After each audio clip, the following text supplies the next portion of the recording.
नमस्कार, आप देख रहे हैं चौपाल समाचार। चौपाल समाचार की हर खबर समाज पर करती है असर। और आज मैं जिस खबर को लेकर आया हूं फिर वही है व्यंग। लेकिन ऐसा व्यंग जो समाज हित में है, ऐसा व्यंग जो आपको झकझोर देगी, आपके उस सोच के लिए आपको सोचने के लिए मजबूर करेगी जिसको लेकर समाज हित सधता है। मैं कहना चाहूँगा व्यंग है। और आज का व्यंग जो है यह मनोज सर जी ही ने लिखा है और इसका शीर्षक है हमारो दिन सवर गयो। तो ये तो मैं आपको कहना चाहूँगा कि जो अभी वर्तमान परिस्थिति है हमारे देश की, बेहतर ही मानेंगे। और इस परिस्थिति में जो कुछ घटित हो रहा है ना, उसी को लेकर हमारे मनोज सर ने ये व्यंग लिखा है और इन्हीं से बात करते हैं क्या कुछ ये इन्होंने इस व्यंग में पिरोया है। बहुत बहुत स्वागत है। नमस्कार अभिषेक जी।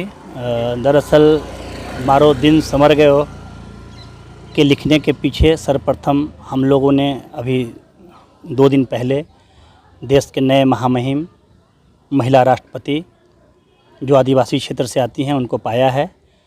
सर्वप्रथम हम लोग उनको पूरे देश की तरह से, मुजफ्फरपुर की तरफ से बधाई देते हैं और उम्मीद जताते हैं कि जिस सोच के तहत अगर उनके चयन में कोई सोच बनती है, जिस सोच के तहत उनको पद पर आसीन कराया गया है, लगभग सभी दलों ने, वो टूट से हो, भितरघात से हो, जैसे हो, मतदान किया है उनके पक्ष में। तो उनका दायित्व बनता है कि वो दलीय स्तर से ऊपर उठकर महामहिम के रूप में, खासकर उन क्षेत्र जो आदिवासी हैं, पिछड़े हैं, मुख्यधारा से कटे हुए हैं, उनको मुख्यधारा में जोड़ने का काम करें। हम लोगों को खुशी होगी जी।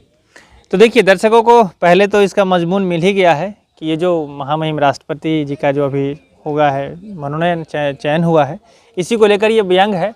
और इस व्यंग में समाज की वो बात को भी पिरोया गया है जो अभी आशा की किरण जो दिख रही है उसको भी पिरोया गया है।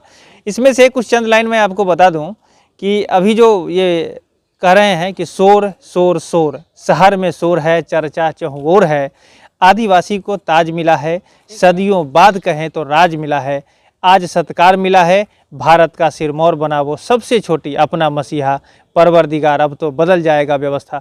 तो देखिए ये जो बातें हैं ये वहीं से शुरू होती है, लेकिन इसके बाद जब आप पढ़ेंगे ना तब आपको समझ में आएगा कि वास्तविकता क्या है। तो एक बात और बताइए, इस व्यंग को तो आपने शुरुआत वहाँ से बड़ी अच्छे तरीके से की है और आगे के लाइन में जो आपने जो लिखा है समाज की वो तह की बातें, वो क्या कैसे लिख दी है आपने? देखिए अभिषेक जी, यह पहला मौका नहीं है जब किसी बड़े पद पर जातीय आधार पर, क्षेत्र के आधार पर निर्वाचन का ताना बाना बुना गया है। मेरा जो सोच है इसमें मैं विभेद है, मैं इसमें जो ये तरीका अपनाया जाता है उससे इत्तेफाक नहीं रखता हूँ। हम लोगों के बचपन में ना कमोबेश 1984 में ज्ञानी जैल सिंह भारत के राष्ट्रपति हुआ करते थे। तब हम लोगों को नहीं पता था कि वो किस जाति से थे। कालांतर में जब मैं अखबार में आया, हमको लगता है कि 2000 के बाद एक रिलीज आया समाचार बनाने के लिए, उस समय पता चला कि वो धोबी जाति से हैं। धीरे धीरे हम ऐसे जातीय आधार पर बढ़ते चले गए कि अब हर बंदा एक दूसरे जात को शक भरी निगाह से देखता रहता है। पिछले विधानसभा चुनाव, लोकसभा चुनाव में ऐसे जो नारे आए या ताने बाने बुने गए वो जातीय आधार पर आए, विकास पीछे छूट जाता है। भारत के प्रधानमंत्री आदरणीय नरेंद्र मोदी के पहले निर्वाचन का दौर 2014 से खासकर उनको अति पिछड़ा का बेटा बताकर मैदान में उतारा गया। इससे पहले भी 1989 में बीपी सिंह को क्षत्रिय समाज का सिरमौर बताकर मैदान में लाया गया। मैं पूछना चाहता हूं कि हम क्यों नहीं एक भारतवासी के रूप में सर्वोच्च पदों को या किसी भी जो निर्वाचित पद हैं उसको सुशोभित करें। ऐसा कौन सा वाकया बनता है, ऐसा कौन सी कठिनाई बनती है, ऐसे कौन से हालात बनते हैं कि हम जातीय आधार पर ताना बाना बुनकर केवल सत्ता की दलाली करते हैं, सत्ता की राजनीति करते हैं। ये तो गलत बात है। हम जब सबका खून एक है, हम जब समान दृष्टि से मानव हैं, मेरा मानना है कि लोकतांत्रिक प्रणाली में यह जातीय प्रथा, क्षेत्रीय प्रथा हटने चाहिए।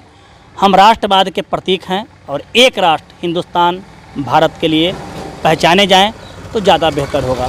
यह जो व्यंग है कहीं न कहीं महामहिम के रास्ते उस पूरे प्रक्रिया पर चोट करती है। मैं आपसे एक बात बताना चाहता हूं कि टीएन शेषन चुनाव आयुक्त के रूप में उन्होंने बहुत बड़ा काम किया और हमको लगता है कि चुनाव आयोग को नई पहचान ही टीएन शेषन ने दी। टीएन शेषन ने जब राष्ट्रपति चुनाव के लिए अपना मतदान करने को नामांकन किया था, विडम्बना है कि देश ने उनको कोई मत नहीं दिया, पूछा तक नहीं, न पक्ष ने न विपक्ष ने। अब्दुल कलाम, एपीजे अब्दुल कलाम साहब जब राष्ट्रपति बने, बड़ी सराहना हुई उनके लिए। वो मिसाइल मैन माने जाते थे और माना जाता था कि वो जो तकनीकी क्षेत्र में जो खोज किया है, देश के लिए भी कुछ नई खोज करेंगे। हालांकि ये कहना मुश्किल है कि उन्होंने क्या क्या खोज किया, लेकिन मैं जब उनको सारे दलों ने सराहा था तो विडम्बना यहाँ यह भी है कि जब वो दूसरी बार उनको मौका देने चाहिए थे, किसी भी दल ने उनके नाम का प्रस्ताव नहीं रखा। एकदम अंतिम क्षणों में राजग के तरफ से सुगबुगाहट हुई, फुसफुसाहट हुई, लेकिन उनके नाम पर सहमति नहीं बनी। पूछिए, जानिए, देखिए, सोचिए, समझिए कि हम लोग कहाँ हैं। जी, तो देखिए ये बहुत गहराई की बात है। मैं आप दर्शकों से कहना चाहूँगा, इनका जो व्यंग है वो तो मैं आपको स्क्रीन पर दिखा ही दे रहा हूँ। आप देखिए, पढ़िए और सोचिए कि क्या ये जो बातें इनके मन में आ रही है, क्या वो वास्तविकता है? क्या वो समाज को एक ऐसे दौर में लेकर जा रही है जहाँ से विकास पीछे छूट रहा है? आपको ये सोचना पड़ेगा। और ये व्यंग सिर्फ, मैं पहले भी कह चुका हूँ, ये व्यंग हंसने और मुस्कुराने के लिए नहीं है, ये व्यंग सोचने और समझने के लिए है। इसकी हर एक बातें इसमें यहाँ तक आपको जब मिलेगा तो हमारे प्रथम राष्ट्रपति डॉक्टर राजेंद्र प्रसाद जी की भी चर्चा है, इसमें हमारे महात्मा गांधी जी की भी चर्चा है। तो हम लोग उस समय में जाति प्रथा पर नहीं थे, हमारे समाज में जो लोग जिन्होंने सहयोग किया है उसी पर ये बातें होती है। और भी मैं इनसे पूछना चाहता हूँ। वैसे मैं आपको बता दूँ, ये जो लोकेशन है जहाँ पर अभी हम बैठे हैं, यह गांधी कूप मुजफ्फरपुर में एक ऐसी जगह जहाँ पर महात्मा गांधी आए थे और उन्होंने इस जगह पर स्नान किया था। ये कूप है, मैं आपको स्क्रीन पर दिखा देता हूँ। ये यहाँ पर एक कुआं है और इसी कुएं पर महात्मा गांधी ने स्नान किया था और फिर आगे की यात्रा उन्होंने की थी। तो उसी ऐतिहासिक जगह से हम आपको ये सारा जो चर्चा अभी हो रहा है उसी ऐतिहासिक जगह से हो रहा है। तो मैं आपको वही चीज़ सुना रहा हूँ, दिखा रहा हूँ और महसूस करने का प्रयास करा रहा हूँ जो हम लोग महसूस कर रहे हैं। अच्छा बताइए, हमारे यहाँ जो पहले की स्थिति थी जिसमें कि हमारे जो प्रथम राष्ट्रपति हमारे डॉक्टर राजेंद्र प्रसाद जी यहाँ अपने बिहार से रहे, इन सब चीज़ को लेकर कैसे आपने इसमें लिखा है? अभिषेक जी, आपने अभी बताया कि जहां हम बैठे हैं ये गांधी कूप का संग्रहालय के तरह बनाया गया है। 1917 में जब गांधी जी चंपारण की यात्रा पर थे तो रेलवे स्टेशन से एलएस कॉलेज के छात्रों ने, आचार्य कृपलानी जो उस समय शिक्षक थे, उनके नेतृत्व में गांधी को यहाँ तक बग्गी खींच कर लाया था और गांधी यहाँ आए थे, उन्होंने यहाँ स्नान की थी। उनकी यादें इस संस्थान से, इस शहर से जुड़ी हुई है। यहाँ के बाद वो गया बाबू के पास भी गए थे। बड़ी खुशी की बात है कि जिला प्रशासन ने अभी घोषणा किया है कि 2 अक्टूबर को उनके जयंती पर उन तमाम प्रारूपों को फिर से नया मूर्त रूप दिया जाएगा नाटक के रूप में। तो ये खुशी की बात है। मैं आपसे पूछता हूँ कि जब महात्मा गांधी आए थे बिहार, गए थे चंपारण, उनको बुलाने में महती भूमिका थी राजकुमार पांडे की, राजकुमार शुक्ला, पांडे नहीं शुक्ला। वो ब्राह्मण जाति से थे, महात्मा गांधी बैस जाति से थे। देश उस समय गुलामी के दंश से गुजर रहा था और नील्हे के जो आंदोलन थे उनको मजबूती देने के लिए राजकुमार शुक्ल ने गांधी को बिहार और चंपारण की धरती पर लाने का काम किया। क्या अगर जातीय प्रथा होती तो नील्हे के आंदोलन को बल देने के लिए राजकुमार पहल करते? क्या अगर जाति प्रथा होती तो एक ब्राह्मण एक बैश्य को लेकर आता? अगर जाति प्रथा होती तो क्या एलएस कॉलेज के विभिन्न समुदाय के बच्चे गांधी के बग्गी को खींचकर यहाँ लाते? कदापि नहीं लाते। अब आपने कहा कि राष्ट्रपति प्रथम राजेंद्र प्रसाद, उनकी भी यादें इस कॉलेज से जुड़ी हुई है। वे यहाँ के छात्र हुआ करते थे विश्वविद्यालय के, यहाँ वे शिक्षक भी रहे हैं, बाद में वो राष्ट्रपति बने। और जो उनके कार्यकाल का जो इतिहास है, जो उनकी सादगी है, जो उनका ईमानदारी है, जो उनका मेघा था, आज क्या उनको हम सम्मान दे रहे हैं? आप बड़ी विडंबना होगी कि चौक चौराहे पर जहाँ उनकी प्रतिमा है हम उसका ठीक से रख रखाव देखभाल नहीं कर पाते हैं, माल्यार्पण तक नहीं कर पाते हैं। ठीक से पूछ लें तो बहुत को जयंती और पुण्यतिथि तक नहीं मालूम है।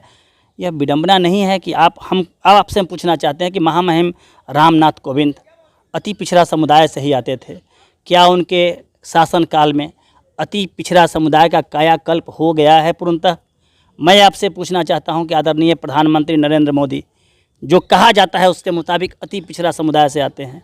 क्या उनके कार्यकाल में अति पिछड़ा समुदाय विकास के मुख्य धारा में आकर जुड़ गया है? नहीं। तो ये थोथली बातें, केवल चुनावी बातें, क्या यह विडंबना नहीं है कि आज के इस दौर में भारत के प्रथम प्रधानमंत्री पंडित जवाहरलाल नेहरू, आयरन लेडी इंदिरा गांधी जो पूर्व प्रधानमंत्री रही, उनको संदेह की दृष्टि से देखा जाता है। यहाँ तक कि महात्मा गांधी जिन्होंने अहिंसा का नारा देकर गुलामी से भारत को आज़ादी दिलाई, उनका मूल्यांकन उनके ही हत्यारे गोडसे के साथ की जाती है। यह विडंबना नहीं है कि आज बड़े बड़े नेता जो भारत की आज़ादी के बाद एक अपनी पहचान रखते हैं, उनके साथ संदेह की दृष्टि से क्रियाकलाप हो रहे हैं। तो यह अनदेखी का दौर, जातीय बढ़ावा, राष्ट्रवाद के नाम पर, हिंदूवाद के नाम पर समाज को बांटने का काम कदापि उचित नहीं लगता है। आपको राष्ट्रवाद करने हैं, सबको लेकर चलें। एक राष्ट्र के निर्माण में छोटा या बड़ा, ऊंचा या नीचा, किसी भी समुदाय का समान और समान योगदान होता है। कोई चींटी तिनके से, कोई हाथी बल से, जितना भी सहयोग दे, लेकिन एक राष्ट्र के निर्माण में हर व्यक्ति का, हर तिनके का सहयोग होता है। मेरा मानना है सबको जो लेकर चले वही हिंदूवाद है।